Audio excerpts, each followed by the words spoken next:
All right. Welcome back, everybody, to another episode of the Golfers Anonymous podcast. This time around, we're doing something a little bit different because we have a brand new golf league launching on Tuesday, January 7th. We're recording this Saturday, January 4th. So we wanted to get as much information as possible before we got this podcast out there. But basically, what we're going to do is we're going to go through and break down all the different aspects of the brand new TGL Golf League that they're hosting down at the SoFi Center in Palm Beach, Florida. I've brought on Gabe to join me to have a conversation about this. Gabe, why don't you give us a quick introduction to yourself for the listeners? What's up, everybody?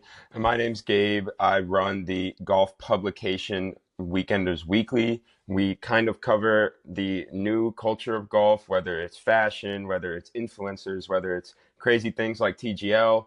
And I also like to help people take a new perspective on things like golf strategy and golf mental, whether it's taking something very complex and making it simple, or taking something that you never would have thought could have been attached to golf and using that to help fix your golf game. I just like to bring new perspectives and new ideas into golf and help share them with as many people as possible. And just a big thanks as well to Noah for having me on to talk about something that I've been excited about for a good amount of time, and something that I'm really intrigued to see how it goes down. So I think it's gonna be some cool stuff. Love it, man. So we thought a good place to start was that obviously Gabe and I know a lot about TGL, but we wanted to pretend like you as a listener know nothing about it. So we're just going to start off by running through the format, the teams, and then just like a little bit on the schedule, what the venue looks like. We'll cover all those bases. Then we'll go through like a power ranking of all the teams, some things that we are excited to see, some things that we think might go wrong, some things where we aren't too excited to see. How the players are getting paid is an interesting piece of it. And then there's also a lot of really interesting holes, virtual golf holes that they've created for the league that we'll talk about as well. So yeah, we'll start it off with just the format, and feel free to jump in at any point, Gabe, but I'll just run through some basic bullets.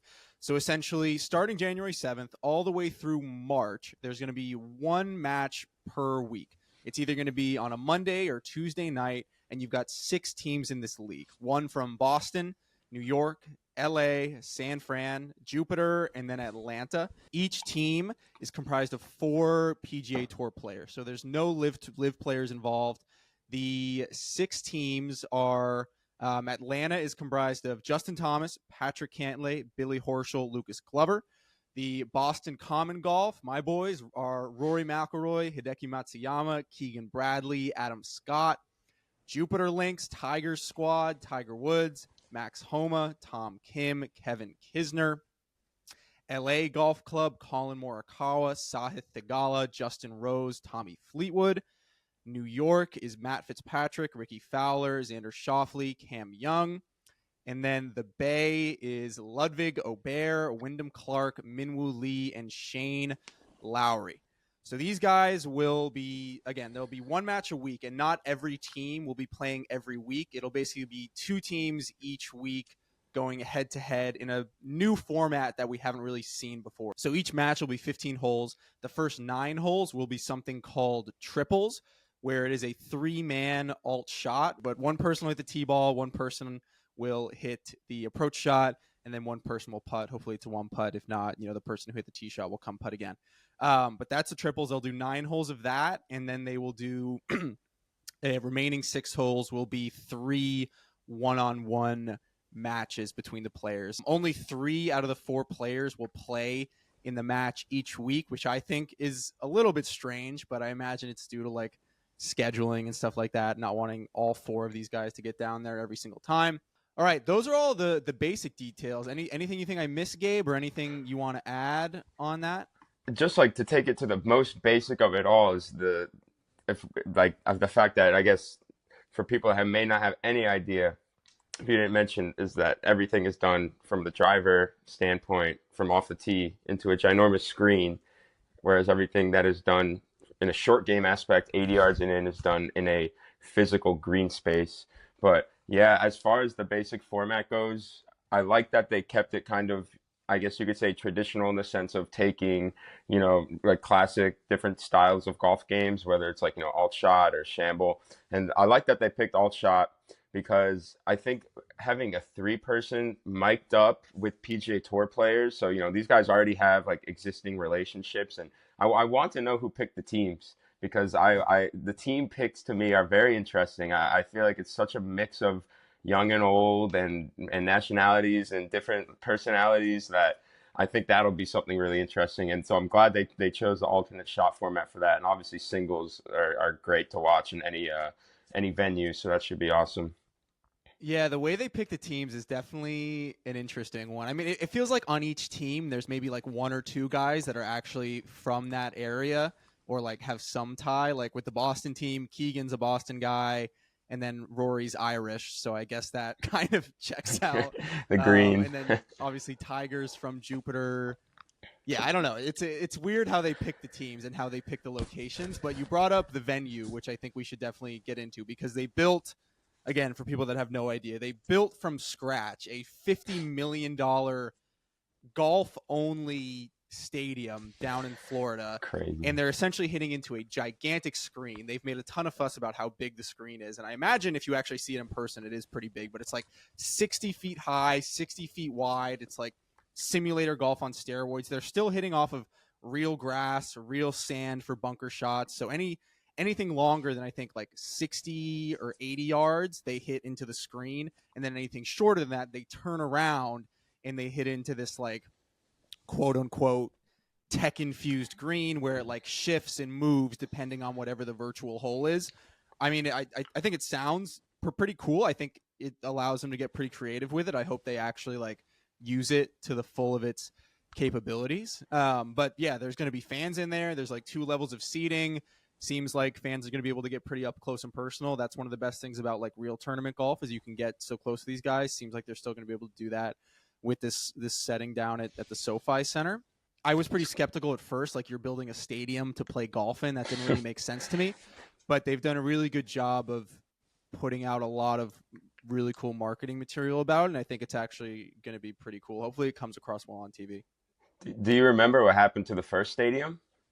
Yeah, the The roof blew original? off, right? Yeah, they were trying to do it as an inflatable dome, and then it collapsed during a hurricane or something. And I looked in, that was only about a year ago in November is when that happened, November of 2023. So that turnaround time just goes to show how much like backing and how much I feel like there's I don't want to get too far away from just setting the basics, but I feel like there's a lot of pressure on this league to do very well. I feel like there's a lot of pressure from the people behind it to get a lot of media onto it and a lot of marketing onto it. And I think that's something interesting. Things like, the inflatable dome collapses, like you rebound and make an entirely new actual stadium. This is like a legit stadium with like, concrete. So it should be, I feel like it's kind of almost heady in that way, the event. So I'm intrigued to see exactly how the stadium lives up to its the standards that people will have for it as the like the reconstruction. Yeah, I mean, you bring up a good point. This league was supposed to launch like last January, and Yeah, then the yeah, stadium collapsed. And it's really interesting. I think in reality, it was probably a good thing. Like it seems like they needed like the 1000%, additional year. thousand Like they percent. needed more runway to get some Yeah, hype for this thing. They needed more time to drive awareness for it. Because last year, it seemed like they were kind of just throwing it together, like in some panicky response to like all the players going to live. And now like that's kind of settled. They've had more time to actually figure out what this thing is actually going to look like. So I think it's probably a good thing, just even though they probably had to drop another $15 million or whatever. no, I honestly agree, and like with all the different companies behind this, with the TGR fund, I think it is, and SoFi, and all these different investment companies, definitely they obviously want to make sure that they get their return that they think they will, but I also think you have just the ability to have all these people involved, whether it's like I'm starting to see. I went from seeing like nothing about the stadium to like the next day, all of a sudden I saw Tiger was in the stadium, Barstool was in the stadium, DJ Khaled was in the stadium. So and then they did the media event there as well.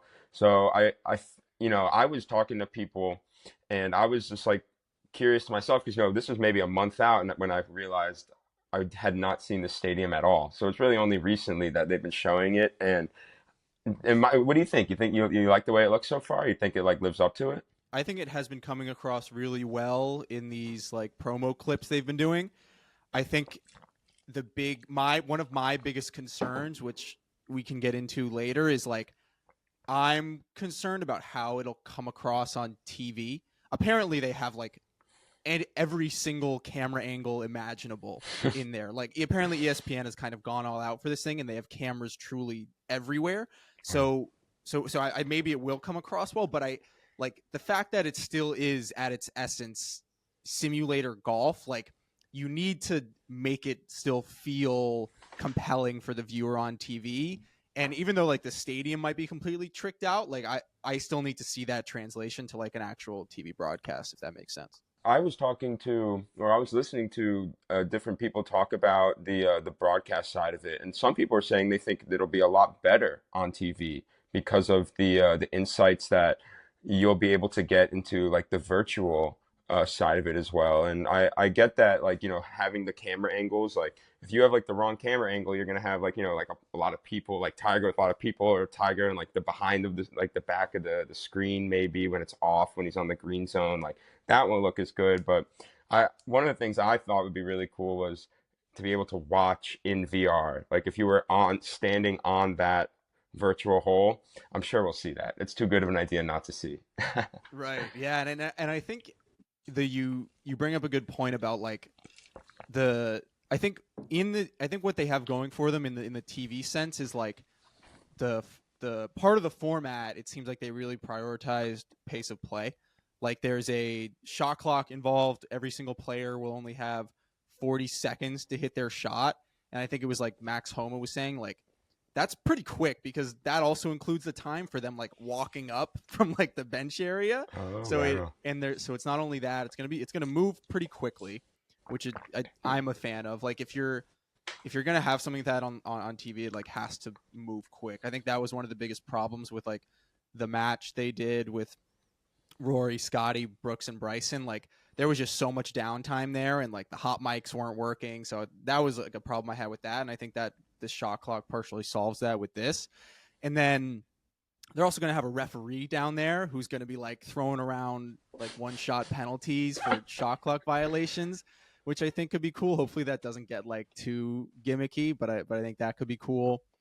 And then yeah, they definitely went all out with it. I respect the commitment to it even in year one. They definitely left no stone unturned, to your point, with like ESPN's gonna have their A team down there. They're also gonna have like Roger Steele doing in venue commentary for the fans that are there. All the players will be mic'd up. So yeah, it definitely has a lot of potential, and we'll see how it plays out. But why don't we dive into the teams a little bit? I know we wanted to do a power ranking. I had made a video on my page going through a power ranking. I think that's originally when you reached out, Gabe. Like, hey, we should compare our power rankings a little bit. So I Yeah. think the best way to do it why don't we just each start bottom to top? We'll trade off. Like you give your sixth, I'll give my sixth, then we'll go 5-5 and just run through the list like that. Number 6, Atlanta. Easy. Sorry, Atlanta. I love your city, man. I really do. But you guys are gonna have to. They're gonna have to really step up their game, in my opinion. Gotta, I just feel like you don't. The players there, I just don't really see them like feeding off the crowd. Maybe Billy Horschel, but the other guys, I don't really see crowd being a proponent. I feel like it'd be more detrimental to their game personally. And you'd also just have like some really good golfers that aren't just at the top of their game right now, unfortunately. Yeah, I had Atlanta not too high either. I think it's interesting. Like, Patrick Cantley's been a little rusty. JT, you don't really know. Billy Ho, I think, will be fun to watch. But Lucas Glover, he's like the real wild card on that squad.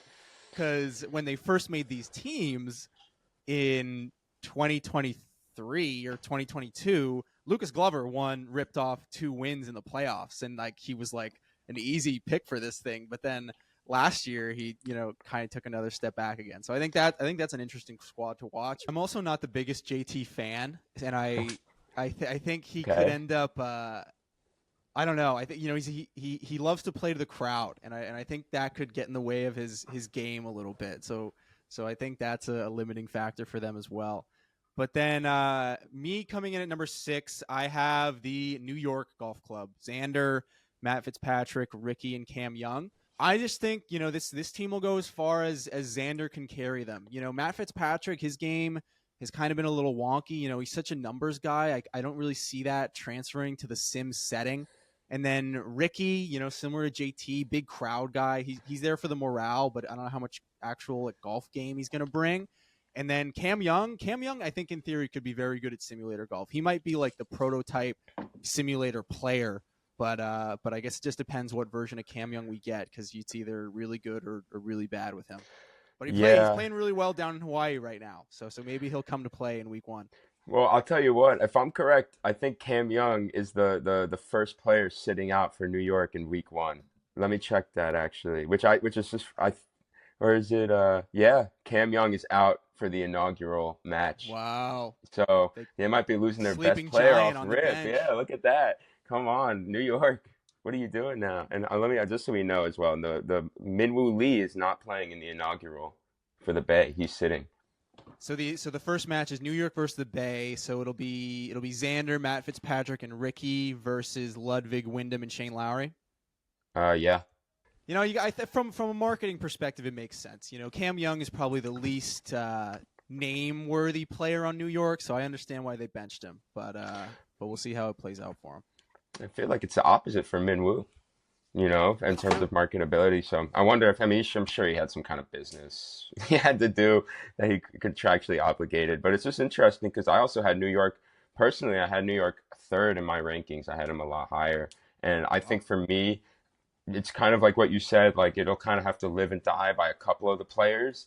And I just feel like if you have what Xander and Cam can bring, like if you put those two guys like back to back on an alternate shot on their best day, like that could be dangerous. And for Fitzpatrick, I'm intrigued because he's so numbers driven, and I feel like a lot of that comes from like the ability to react with things like in real life and like calculate it. So we'll see if I know they're going very heavy into, I think they're using full swing simulators, I think, but I'm not entirely sure. And every simulator obviously gets you all like the different numbers and this and that. So it'll be kind of cool to see if we're going to be seeing those numbers, like, whether it's like the angle of attack, spin rate, blah, blah, blah, during the match. And like maybe players will be like reacting to that mid-match, things like that.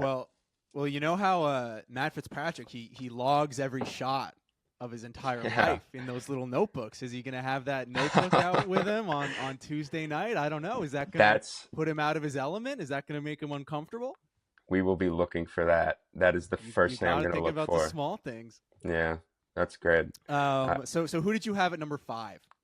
Number 5, I had the Bay at number 5. It's a good group. It's a real good group. Like I feel like Ludwig, obviously he's one of the top golfers basically in my opinion out right now. But I still think I just feel. Oh, sorry. I actually had the Bay at 4th. Number 5, I had Los Angeles. Apologies on that.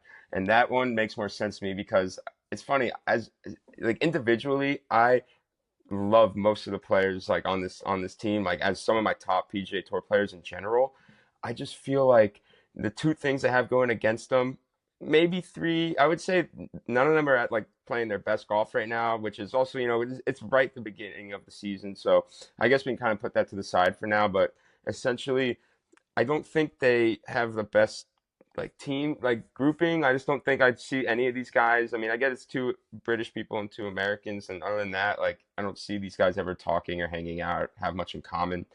And I also don't think they'll be so good in the trash talk. That's something I noted. I don't think I love a lot of these players, but I don't really see any of these guys stepping up to Max Homa and Tom Kim and like doing anything to have to kind of get in their head on a big stage. I feel like there's other players in the league that are better predisposed to that. So we'll have to see though. That's fair, but I can already tell we're gonna have very different power rankings. I have LA much higher than 5. My 5th team, and this might be a little bit controversial. I've got Jupiter Lynx, man. So that's Tiger, Tom Kim, Max Homa, and Kisner. And you just got to look at the I don't know. So you've obviously got Tiger, and you never know with Tiger. Tiger's kind of the face of this thing. Hopefully he plays well, but he hasn't. He said himself at the PNC Championship that he's not anywhere close to tournament ready. He couldn't keep up with these guys on the tour, so we'll see how Tiger looks in this thing. And then you got Tom Kim. Tom Kim's clearly the spark plug of this squad. I think similar to how I think New York lives and dies by Xander, I think Jupiter might be living and dying by the energy that Tom Kim can provide. Obviously, he's a big energy guy in the President's Cup. He's taunting in Scotty's face, getting the crowd going. I'm very curious how that will how that fire will translate to the sim environment down in Florida. Max Homa just made an equipment change, sponsor change. He had a pretty bad year last year following the Masters. We'll see how he rebounds this year. I'm a big Max Homa fan, so I'm here for it. But I'm skeptical to see how he'll show up. And then Kevin Kisner, this team is probably the best. This team has the best banter, right? This will probably be the most entertaining team to watch. But Kevin Kisner is essentially just an NBC commentator now. How much golf is he really playing? I just don't know how they're going to stack up with some of these other squads. But I think they'll be very entertaining. I'm very excited to watch them play. Yeah, I'm sure there's going to be at least one Jupiter Links Golf Club match where Tiger does not play, and that's just going to be hilarious to see these three guys have to play against, just the rest of the league. But obviously, as a Jupiter Links Golf Club fan, I'm insanely offended. No kidding. But I personally had them ranked higher. Tried to be as objective as possible. A little bit of bias got in. I could not see them going anywhere lower than 2 on my rankings. But I also do believe that they honestly could be. I know that it's very volatile. We have 2 players because one of the other things I looked at for making my power ranking was the average OWGR of each team, and everyone is within a certain level, and then Kiz and Tiger were stratospherically in a different area, which is they play a lot less events and for both their reasons. But honestly, I feel like there's a chance that this could be one of the more complete teams in the sense where you have the old vet, you have the kind of middle-aged guy who's kind of more lighthearted. Then you have the young gun who's fiery and can do anything. And then you have I don't know, Kevin Kisner's kind of he can kind of gel everything together in a way that I think Kevin Kisner can. So we'll see. It'll be definitely, like you said, most entertaining, I think, if anything. So here's what I will say about your boys from Jupiter. They are very well rounded, like you said. Tiger, he'll probably pull out some crazy short game shots when they need it. Tom Kim, pretty consistent ball striker. Max Homa, very good putter, pretty good iron player. And then Kisner, if Kiz gets hot with the flat stick, back in the when he was actually playing 3-4 years ago, he was one of the best putters on tour. So they could get hot in a hurry, especially in alt shot and cause some problems. But I couldn't in good faith put them any higher than 5. Who do you have slotted in at number 4? 4, that is where I have the Bay. And I would say the Bay is probably the hardest one for me to rank. I really was trying hard to see where I could put them, and even saying it now, to me, there's certain things that I'm well, maybe I changed this, maybe I changed that.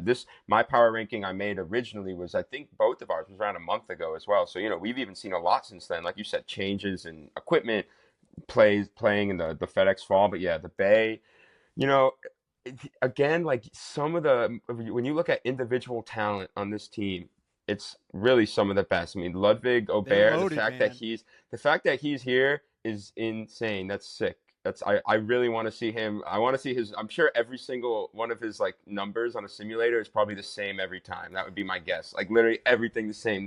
That's just, his swing is so nice. Wyndham, he's a cool player, man. I know, kind of he used to still under the radar in that sense, but obviously recent major winner. Minwoo Lee's Minwoo Lee, like we just saw, unfortunately won't be there first up. But great individual player. Shane Lowry, obviously a legend of the game. So what am I getting to here? I don't see a world where these guys have anything in common with any of them. I'm sure they're all nice guys and they all probably like each other, but are they going to be in the locker room huddling up. Like, yo, I don't know if any team's going to be huddling up in the locker before TGL. I hope so.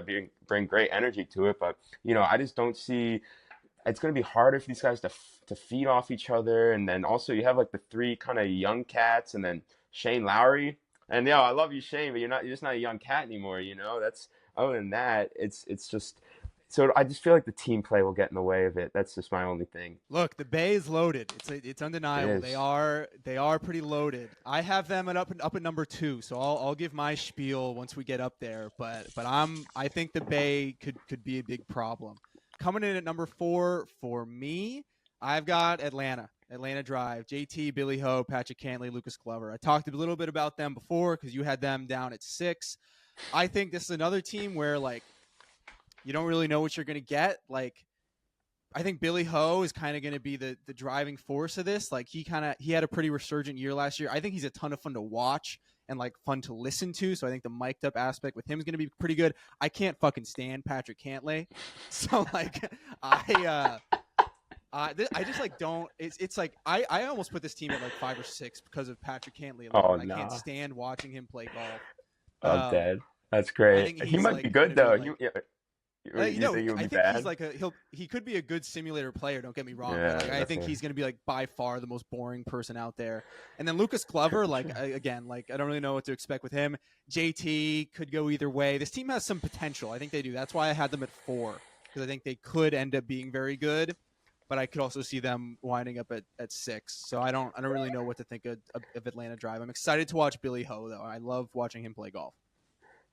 I respect that. I respect the 4 for them, honestly. I feel like I took it a little hard on them maybe now that I'm thinking about it, but I do have to stand my ground. And honestly, like when I look at this team compared to like the Bay, I mean, I know you have the Bay higher, but for my own ranking, even some things we think are at least a little bit, the Bay better than this or this better than that. So I agree. I've always been a Horschel fan. I have. I like his game. I like his speed. I think he's honestly one of the better built for TGL players, along with people like Max Homa and Tom Kim, and probably who's the only one I had in my head? I think Minwoo Lee.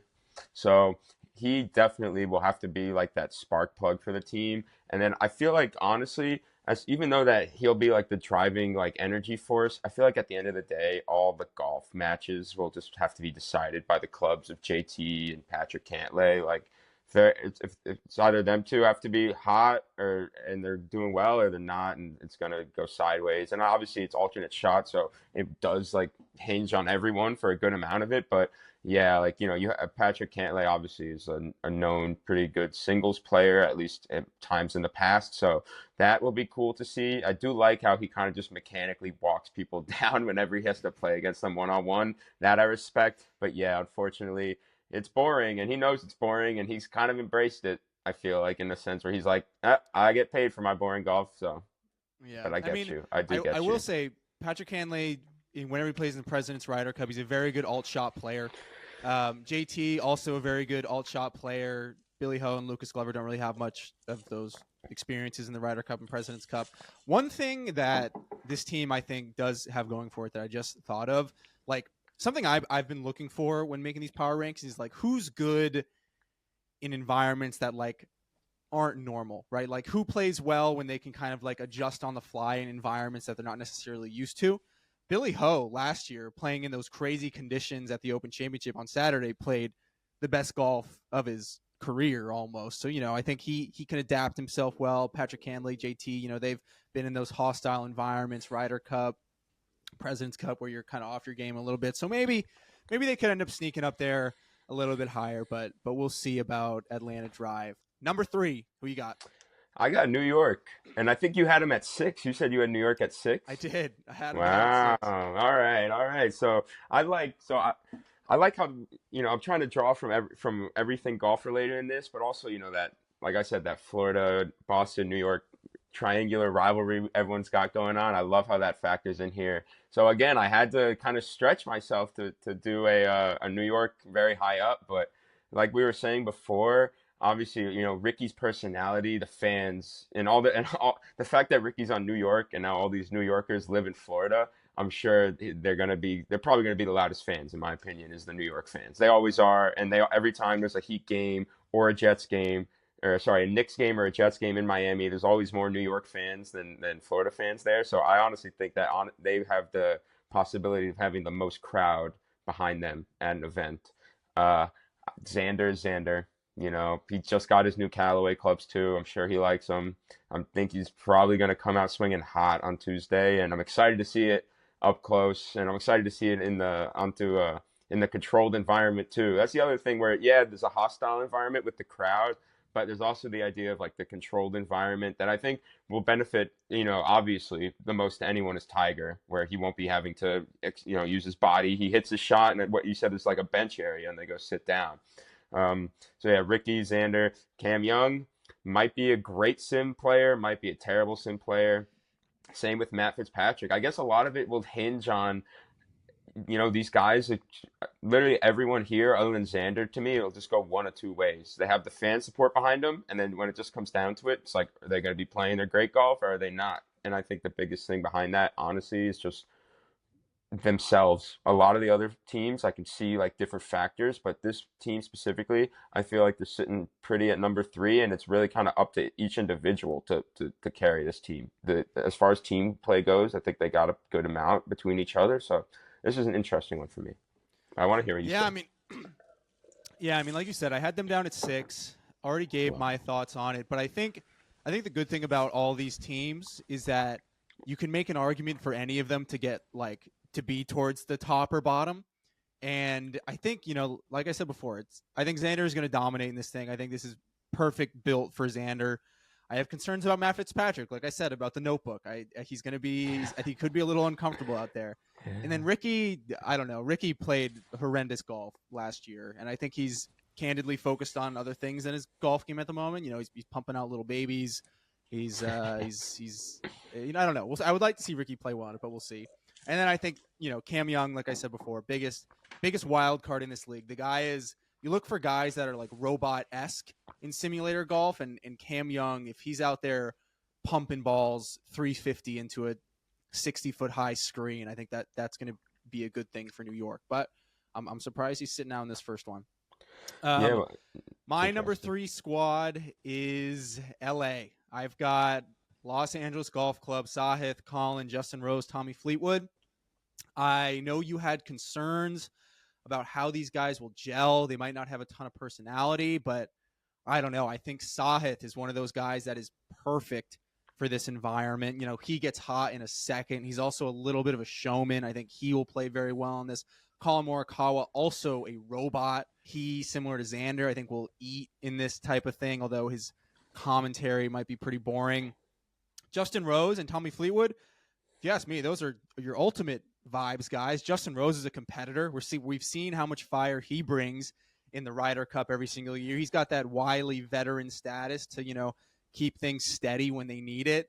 And then Tommy Fleetwood, Tommy very similar to Sahith, can get hot in a millisecond, bring a lot of fire. And I don't know. I think this team has all the ingredients of a potential champion, if you ask me. I honestly, I love your argument. And yes, the one thing that I did notice, even to myself during and after I was making my power ranking, I was like, you know what? I was like, I think I underestimated Sahith a little bit. And I just did that in like a spur of a moment. I'm a big fan of all these players. Tommy is honestly, next to Victor Hovland, one of like my favorite PGA Tour players. And he obviously plays both tours, but I just love his swing. I love his grind, his personality, and all that. I just feel like the same way and this is also, other than Tommy, I think one of like the groups with the least amount of majors. I think a lot of the other groups have like a solid amount between them. They have 3 cumulative. Colin has 2, Rosie has 1. Yeah. So obviously you have like the 2 guys who honestly I think will perform the best in this format are the 2 without majors, Fleetwood and Sahith, like you said, because they're kind of like the idea that they can rise to the moment and get hot, and that they are like the vibes guys that can have a good time. My only problem, and with that, in theory, I think it's good, but I just, for some reason, when I try and think of like these guys on the TGL floor, like trying to work together and like feed off each, I'm like missing in my head, like there's like a lack of, whether it's comfort or maybe like acquaintanceness between them, but maybe I'm dead wrong. You know, it's almost like a gut feeling. And like I said, I tried to be objective, but this one to me is almost like it's just hard for me to picture in my head. And the stats are good, but when you bring it all together and you put the TGL layer on it, we'll see. But I do respect your takes. There's definitely some awkward personalities in there. Like Justin Rose, like not everybody's cup of tea. Colin Morikawa can be a little bit awkward, so I could see it not working, but we'll see how it plays out. Who do you have in the number 2 slot? You know, I got the boys, man, the Florida boys. I got Jupiter Links Golf Club at number 2. And like I said, that was the one that was hard for me to kind of to bring lower. And I try, and especially like looking at their OWGR was so high, but at the end of the day, like I had to respect the fact that we have like the potentially greatest golfer of all time in an environment where his body will not be working against him. And he really has said like in the past, like, yeah, my swing's fine. I just can't. My body gives out. So I am very intrigued to see, and we've seen some video of him swinging in the sim, and his swing looks pretty good, and you know he'll be able to hit hopefully very smooth shots without much movement, and obviously his fire for the game mixed with Tom Kim's fire for the game and Max Homa, who does have, you know, we've seen him in President's Cup and Ryder Cup, right? Max Homa played in the Ryder Cup. Yep, over in Yeah, Rome. yeah, he was fiery as hell over there. So I can see him like getting really into this as well, especially as someone who is very a golfer who's much more like into the advent of technology and you know always interacting with fans. Like I'm sure he's gonna love being mic'd up. I mean, this is obviously a team handpicked by Tiger Woods. This is obviously a team that Tiger was just like, yeah, you're giving me these guys, and then do however you pick the rest, do it because it's people he will definitely enjoy being around, friends of his, we like that I've noted. And I think that's also another big thing where some of these teams I look at it, I'm like, how is this team put together? I can look at this team and be like, I see exactly how this team is put together. Not only because it was picked definitely like hand selected by Tiger, but it just also makes sense. Like we said, complete team.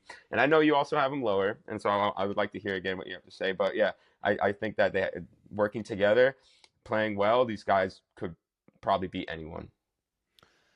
Yeah, you know, I think they could get hot. Like I said before, they've definitely got the raw tools. If Tiger comes to play, if Tom Kim brings the energy, if Homa rebounds from last year, Kisner gets the putter going. But I don't know. I just think they're gonna they got. I think their floor is a little bit too low.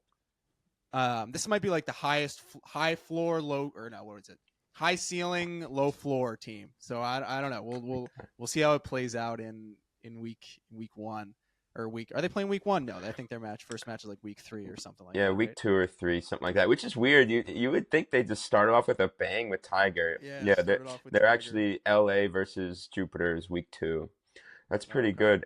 And also, what's it called? Something I noticed is like all the times are different now as well for the matches. Did you notice that? Oh, It's it's like it's not 7 like p.m., 9 7 o'clock every p.m., night. 7, 9, 6:30, 1 p.m. It's weird. 4 Oh, p.m. that is weird. It's really Yeah, I weird. mean, We'll have to, yeah. I I just mean, I think noticed. that's just like that's just ESPN not knowing if this thing will actually be popular. They're not gonna just Yeah. like it's like yeah, we'll give you guys a consistent spot if like people actually watch this thing. Yeah, fair. So you had Jupiter at number 2. I have the Bay at number Yeah. 2. Both Cali squads in the top 3. Ludwig, Wyndham, Shane Lowry, Min Woo. Sounds like a squad that is another championship contender to me. Ludwig, absolute robot. I think Ludwig might be the best player in this entire league for this format. Wyndham, similar to Cam Young, bombs the shit out of the ball. He can play that massive cut into the massive screen. He's not gonna. He might even get close to hitting it off the screen. He starts the ball so far left. But I think Wyndham will come to play in this. He's like a somewhat. Sometimes he's entertaining, you know, if he says the right thing. Shane Lowry, similar to Justin Rose, ultimate team player. You know, we've seen that before in the Ryder Cup. And then Min Woo, you know, the ultimate entertainer. I think he's going to bring a lot of energy to the squad. Also bombs the ball. This squad is like full of bombers. Like they're going to be launching the ball down there. The only gap I see in here is like putting. They don't really have a great putter on their squad. But I think this squad is built for this type of thing. I see them finishing very high. Like I said, this was the one team I was very much like, this is the team I had the hardest putting where I put them. And I put them a little low. I put them four. I had in front of them New York, Florida, and number one team, what we're about to get to. But I just feel like you said, it on paper it's perfect, right? You have some of the best personalities, some of the best drivers, best ball strikers. Sure, they have gaps here and there. My whole thing was with them was it just was like almost like too good to be true, On paper it was so perfect. You have everything here. Like the more I thought about it, I was like, okay, well, what's going to happen when Wyndham Clark hits a bad shot? Like, how are his teammates going to support him? Like, is he going to look around at his teammates and see faces that are like looking at him like, oh, you're good, bro. Like, let's just keep it moving. We got this. Or he's going to look at Shane Lowry and he's going to hear like in his, I can't do an Irish accent. I would try, but be like, this fucking idiot, like, is that how it's going to be? Like, are they not going to take it seriously enough where they're not even going to care to help out their teammates? I just feel like, well, maybe that'll happen in some of the other teams, but you have people who are nice enough or friendly enough already to be like, might as well do it because it's me and you here. Oh, I don't like the people on the other team, let's just try and beat them. Here, I just feel like you have a group of guys who are good golfers who got paid a lot of money to come do something, and that's like about it to me. And I just feel like that's kind of how far their attachment goes. So if they play good golf, they'll probably play great golf, but will they win? We'll see. We'll see. It is an interesting blend. You've got Ludwig, international, Wyndham, Colorado boy, Shane Lowry, international, and then Minwoo all the way from Australia. They, on the surface, like you said, they don't have much in common, but maybe the fighting for the glory of the Bay will band these boys together. It is funny how like not a single. I think this is the one team where not a single person is actually from San Francisco, let alone California. If anything, they should have put Colin on the Bay. He went to Cal Berkeley, so that that would have made sense. But whatever. And Sahith is from LA though, right?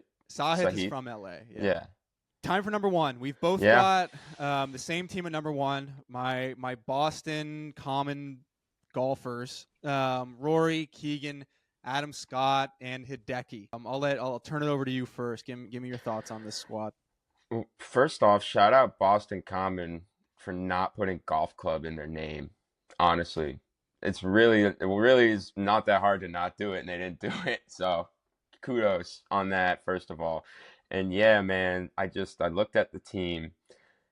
It's honestly, even looking at it again, I just looked down it and I know who's on the team, and seeing, Rory and then Hideki and then Keegan and then Adam Scott, I'm like, damn, like that is stacked. I mean, Rory's Rory. You don't even got to say too much. We know how he plays. We know what he's capable of. We know he's good in team events. We know he's good in normal events. We know he's a great guy and people, honestly, I mean, people like him. The golfers like him. In the past, it's kind of been more like, but it's usually in a upward trend in general. Hideki is also a stud, and he's currently leading the Century with 2 rounds of 8 under. So you guys are still going crazy, and he's taking that straight into TGL basically. I think Boston is like the 3rd week or 4th week or something. But I think they play Jupiter in their first matchup. Wow, that's gonna be sick. January 27th. Oh, nice. But yeah, I mean, Adam Scott obviously is one of the best, in my opinion, best golf swingers ever, and Masters winner, major winner. Just another also like very nice guy. That's another thing. All these guys for a Boston team, real nice people. So, and then you have and then you have Keegan Bradley too, which is again a guy who may have not always been like a household name, but I'm pretty sure he just won very recently in the last season, and is also our Ryder Cup captain. So he definitely assumes a role. I'm intrigued to see if he assumes like that captain role in this team, or people like because with Rory on the team, what if there was a little bit of grief there with the Ryder Cup coming up, towards the end of the season. We'll have to see. But as far as it goes in terms of playing, I mean, you got some of the best golf players in the entire world on this team, and they're also all playing very well right now.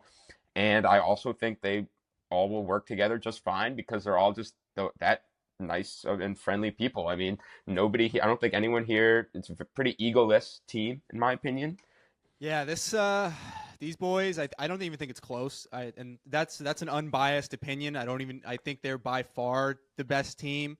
Obviously you've got Rory, and not only is Rory, you know, arguably the best golfer in this league, but he also like Rory cares very deeply about like the longevity of golf as a sport. And I think like he sees this as something that can help like grow the game, make it more popular for like new golf fans. So I think like you're going to see Rory's best self in this environment. And he, played so well in the match, a few weeks ago against Brooks and Bryson, was balling out in that. I think Rory will definitely come to play. Keegan, he's a Boston guy through and through. He's going to wear that very proudly. He's also playing pretty well down at the Century. He's rocking the mustache now. We've got a new Keegan Bradley. I think Keegan will play great. He'll want to show up for Boston. Adam Scott, like you said, had a very resurgent year. I think this team, if you looked at it 12 months ago, would not be number one. But they bought low on Adam Scott and Hideki. Adam Scott was coming off a really bad year. He had a resurgent year last year, got his back on the President's Cup team, almost won a couple times. And then Hideki had a pretty bad back injury in 2023, comes back, wins the Genesis, contends in a couple majors. He gets the bronze medal at the Olympics, maybe the silver, can't forget. I think silver medal, one of those two. So these guys are all playing some really good golf. Like you said, I think they're going to gel very well together. Yeah, I'm excited to support my guys from Boston. I think they're going to kill it. Yeah, they gave you a stacked team, man. I wonder who picked that one. Definitely maybe Rory, because I'm pretty sure Rory has some ownership in the team, if I'm correct. So that's a good pivot, actually. So the way that these guys are actually getting paid is that nobody's getting paid up front. Like they're not getting paid like any kind of appearance fee.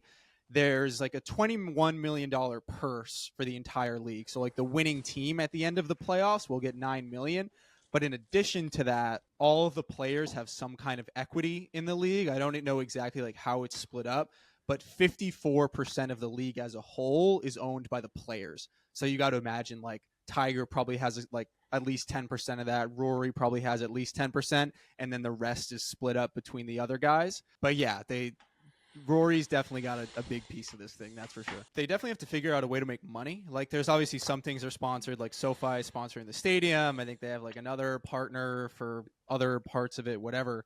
But yeah, I mean, they're in the hole, 50, $60 million on the stadium and they're paying out the players. Like, I imagine, they'll just kind of be experimenting with a lot of different things in the first couple of years. But at the end of the day, it does have to make money for any of these guys to actually stay motivated to keep playing. I would have to check the Ticketmaster or whatever, but the ticket price was not cheap. It was like 200 a ticket, I think, with like retail, which is I hate that, dude. it's a Like, you're really lot. gonna have this thing be that expensive in the first year of it? I think that's ridiculous. Yeah, and obviously it's, I'm sure if you talk to the people behind it, they'll be like, oh, because golf is, this expensive game and it's in West Palm near Jupiter and it's the top of the top in the technology. But at the end of the day, like, that is a lot to ask people to go see something that is, to be honest, kind of short. You're not even seeing full 18 holes. You're not seeing every single player. Like, can you imagine if Tiger sits out the inaugural event for Jupiter Links and like, you have all these people coming and, they just announced Cam Young and Minwoo Lee's not playing in the inaugural event, I think yesterday. And I was excited to see both of them. I thought it was going to be sick. Those are like two of the people I was honestly most excited to see play. And those are the two people not playing. I love Cam Young. I want to see that swing in person. So that's the power rankings. Let's quickly talk through the holes. So for folks that don't know, they basically hired, I think it was like 2 or 3 different real golf design firms to come in and design some virtual holes. Some of them stuck to traditional golf holes, and then some of them look like, straight out of 2K or the old Tiger and Rory EA games. I think there's 30 something holes or something like that. And for each match, they're only going to play 15 of them. Honestly, I'm kind of curious how they go about picking those, but that's a whole nother conversation. I think the holes look pretty cool. Again, like I'm very curious to see like how they portray them on TV, because they have a chance to make that really cool, kind of make it feel like you're in one of those old video games while you're watching.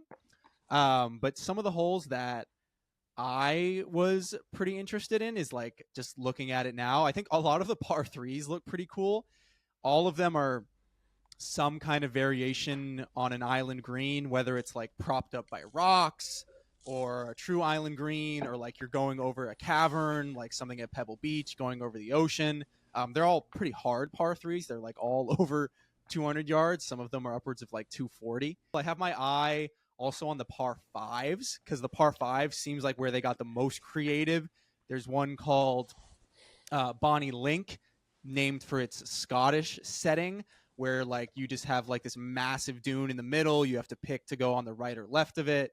They've also got some par fives where like there's a tiny little island fairway that you can choose to hit to. Try to get that. You have to carry it like 300 yards, or you play it safe, go down the left. There's all kinds of different holes, but were there any that kind of caught your eye looking through it? I was a big fan of a lot of these holes that I like how they're utilizing a lot of cliffs. And something that I noticed in a lot of the designs is that each design they've kind of grounded it in a different like natural setting, whether it's, and they always introduce it like that, whether it's something off like the Northern California or Scotland or the desert. And then obviously some of them are just absolutely like unrealistic, like don't exist. Like if you search up the temple hole, The that thing temples, is yeah. like even to me, and I'm pretty lenient when it comes to like making golf something new. I'm looking at that thing, I'm like, I don't know about all that. Like that's just a Or little the too spear. gimmicky. Yeah, where it's like, and then I saw which is the hole that has the bunker. Oh, Sterling. It has a bunker kind of running up the entire Right. middle, and you have to Looks pick like a either sword. side. Yeah, but so honestly, I like the holes that took something realistic but made it unrealistic, not because of the look, but of the setting, in the sense where like, you have to hit to an area that like you in real life you can only get to in like a helicopter, something like Riptide almost, where it's kind of like, or Pick Your Plunder, like those where it's a little bit more Pick your like plunder is crazy. it's gnarly, but if like I can, it's at the end of the day, it's just kind of flat islands, but it's not like a temple shaped thing. It's flat islands, Right. just unrealistically put together. So I liked that one. And there was one more I was a fan of that was actually a par three. It was Cliffhanger. I think that's going to be fun. Cliffhanger Kind of, looks really cool. yeah, just kind of like I like that because it has like that pebble to me, like that pebble style, and I'm a big fan of that course. So I always want to Yeah, play it's there. it's interesting. So there's one par five called Quick Draw, which that's the one where they have like looks like it's in like like the Grand Canyon or something, where they have like this isolated Mm. fairway on the right, or you can go to the left, and it'll play between 538 yards or as long as 720 yards if they back It's it. ridiculous. Yeah, but this is what I'm talking about. Like, if you look at the overhead, like yeah, you couldn't play this in real life because it's like separated by like mountains, but like you could actually play that in real life. So I think that's cool, like stretching it, but making it still grounded in realism, which all the holes, and will be interesting to see like how well done the virtual flybys are and how much people in the stadium can see versus at home. So that'll be interesting too. I think it just a lot of this hinges on like the players being able to properly buy in to some of these ridiculous whole concepts, because like they're PGA Tour players and they kind of have to like lose that for a second, because PGA Tour players hate playing difficult things. They hate gimmicks. They just want fairways to be 40 yards wide with a bunker here that has perfect sand and a green that is straightforward, right? Like they want things to be simple and like pleasing to their eye.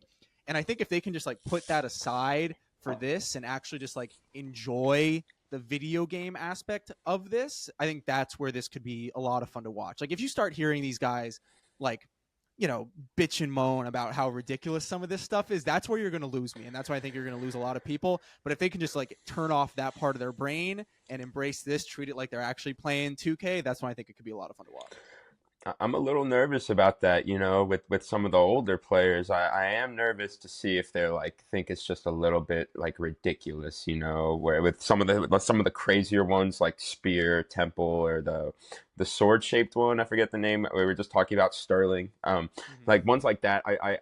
I'm a little nervous that if that happens, you're right. It'll kind of like take everyone out of the experience all of a sudden. It's like all of a sudden, like it's almost like, wait, I'm not watching. It's like TGL is just they're hitting into a screen, blah blah, whatever.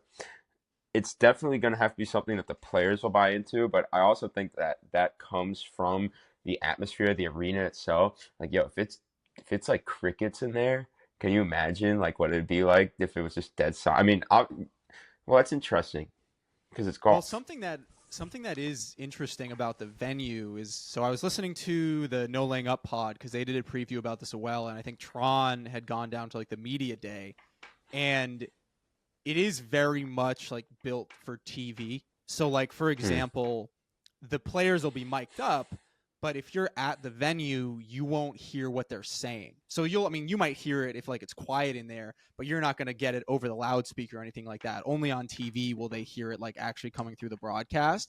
So yeah, it's interesting like what like the fan experience there will actually be, that could be like, because I think they have an opportunity to make it like a really cool fan experience. Like, let's say you have a match on a Tuesday, right? Or hypothetically, you do it on a Saturday. Matches at 6 p.m.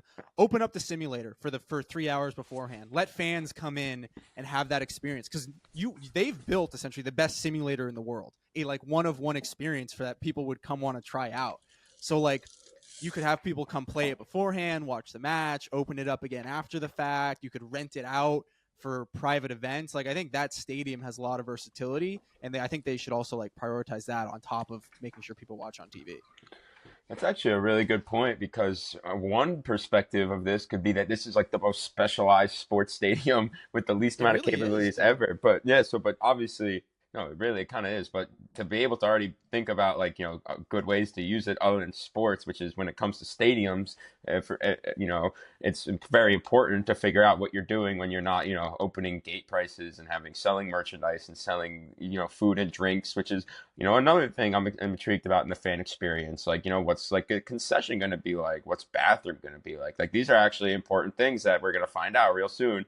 And we might have to find out, trial by fire when you have a line of 100 people and Tiger Woods is about to tee off, blah, blah, blah. So these are all like, variables that are just impossible to calculate, basically, that will have be seen. And like you said, will it be cared about so much in a made for TV event? And I agree with that almost completely. Like, this is easily, supposedly, more of a TV event. I don't think gate like ticket sales are going to be the main factor like it is for a lot of other sports leagues and teams. But it's I am intrigued to see if like it's so like such a disparity between in person and TV that people just stop going in person, because like why would I even pay for something when the TV's so much better, you know? Well, to wrap up, why don't we close with I threw a question and I forget if I added it on your outline, but I thought it'd be interesting for us to do an over under on how many years we think this will Yeah. be around. Um, so I can start. My number I've said is 3.5, Okay. and I think it'll. It's hard to say. I have it at 3.5 because I think they built this whole stadium. They're in deep on this. Like they've got to commit. So those you got to think those first 2 years, maybe even 3 years, are kind of a guarantee. They'll probably learn a lot during that time. Maybe they add teams if it's successful. Maybe some players back out. They're like, I'm not doing this anymore. It's really messing with my schedule, because it is kind of weird, right? Like you're gonna have guys finishing a tournament potentially across the country on a Sunday, having to go down to Florida for one night for 3 hours, then go back to wherever the next tour stop is or whatever. I mean, I think they planned it well so that like this season should align, kind of, at least the end of it will align with like the Florida swing of the PGA Tour schedule. But I think that travel thing could be very annoying for some of these players. But yeah, so the first 2-3 years, that's kind of guaranteed. There's enough money in it. There's enough player commitment to kind of have it last that long. But after that, like I think they're gonna have to look in the mirror and make a decision. Like, is it worth continuing this thing beyond that? And I think you're gonna have to see at least like a million or a million. You're probably gonna have to see at least a million people tuning in weekly to this thing for it to be successful. And I don't know if you're gonna get that personally. Over under, like, let's say after 3.5 years, like the league is like kaput or the league turns into something else, an evolved version of it. That's a good question. Let's say Damn. Completely kaput after 3.5. I look, honestly, if that was the way, the first number that came to my head was 3 years, 3.5 years. Just because I feel like that's enough time to also see like what a potential return on investment could be for the people involved. And also that gives enough time to try new things because I'm sure everyone involved in this league is prepared to take a loss the first year. I'm sure everyone from Right. SoFi to Tiger to everyone is like, we're going to have to do this. We're probably going to take a loss, but what it could be, blah, blah, blah. Yeah, I actually like 3.5 years a lot, and that because of not only is it getting like the players enough time, but you also kind of get enough time for the fans to like internalize it. Like it's almost like these are almost like expansion teams in the sense where you have to give out. I haven't seen anyone else wearing one of these yet. But they barely started selling them yet. The league hasn't even started, so we'll have to see. Maybe in 6 months from now, everyone in Florida will be rocking Jupiter Links golf merch. And it's like, oh yeah, of course I'm turning on to TGL. And like, what would draw that the most? I mean, whether it's the fan interaction and experience, or the fact that they've chose teams by city, which I think is very smart. I feel like that's something that they should definitely focus on, is putting that kind of built-in fandom already. Like why not be a fan of Boston or Jupiter if you're from Boston? Or for me, I'm from Miami, but it's the closest thing we got until we make our expansion team down here. So I just yeah, I like that 3.5 year. That's a good number. Yeah, I feel like it's everyone in that time. Everyone will have seen what's going on, and to me though, it's just personally, it's too early to say what will happen after those years. But yeah, if it were to just be done, 3.5 is basically a I mean, perfect time. a lot of it, like I said before, a lot of it hinges on like the players actually wanting to do this. Like, is this a good experience for them? Does it fit into their schedule? Are they actually having fun doing it? Like, are they seeing ROI on it personally? I mean, you got like Tiger's going to be 53 if we look at that 3.5 year timeline, or he'll be 52. Like, is Tiger going to keep doing this at 52?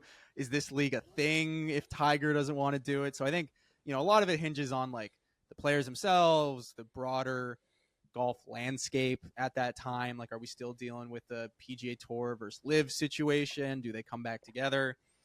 So I don't know. Lots of things to think about. The first match, like we said, is Tuesday. What is it? 7 p.m. Right?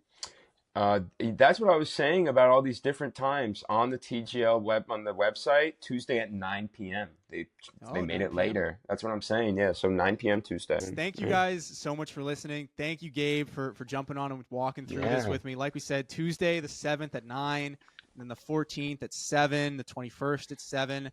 I know we got a lot of Boston listeners. The first Boston match is the 27th at 6:30 against Jupiter. I'm honestly tempted to try and make my way down there for that game, but that'd be cool to see Tiger. But anyways, thank you so much for everybody for listening. We'll catch you next week.